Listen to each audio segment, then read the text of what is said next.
শিল্প ও ক্যাপটিভ শ্রেণীতে গ্যাসের দাম বাড়ানোর শুনানিতে তোপের মুখে পড়ল Bangladesh energy regulatory commission BERC.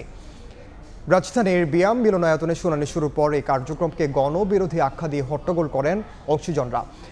গ্যাসের দাম বাড়ানোর প্রস্তাব রোববারের মধ্যে খারিজ না করলে আন্দোলনের হুঁশিয়ারি দেন তারা। সকালে রাজধানীর বিয়াম মিলনায়তনে পেট্রোবাংলা ও গ্যাস বিতরণ কোম্পানিগুলোর আবেদনের উপর শুরু হয় শুনানি।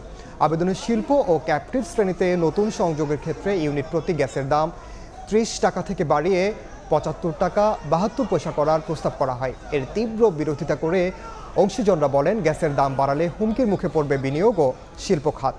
এদিকে গ্যাসের দাম বৃদ্ধির শুনানিতে বাতিলের দাবিতে মানববন্ধন কর্মসূচি পালন করেছে কনজিউমার অ্যাসোসিয়েশন ক্যাপ। দাম না বাড়িয়ে গ্যাস চুরির বিরুদ্ধে শুনানির দাবি জানান বক্তারা। দাম বাড়াতে থাকলে সিএনজি স্টেশন বন্ধের হুঁশিয়ারিও দেন তারা।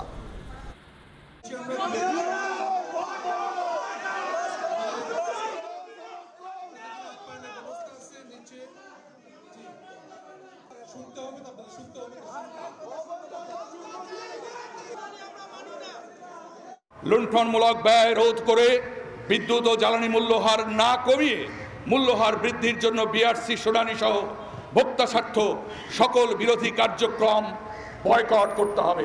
আপনাদের এই প্রস্তাব যদি পাস হয়, বাংলাদেশে ব্যবসা বাণিজ্য বন্ধ হয়ে যাবে। সুতরাং আমি মনে করি আপনি এখানে আপনার এই অধিবেশন সমাপ্ত করেন। আমরা এটা প্রতিবাদ জানাই। আর বাড়ানো নাই দেশে, আর বাড়ানোর কিছু নাই। মানুষ মরেন না, মানুষ অসহায় হয়ে গেছে। আপনাদের কাছে মানুষ জিম্মি হয়ে গেছে, আর করেন নাই দেশে। গ্যাস ক্ষেত্রে যে লুটপাট হয়েছে, সেই লুটপাটের তথ্য উদ্ঘাটন করে কিভাবে মূল্য সমন্বয় অর্থাৎ দাম কমিয়ে জনগণকে স্বস্তি দেওয়া যায়।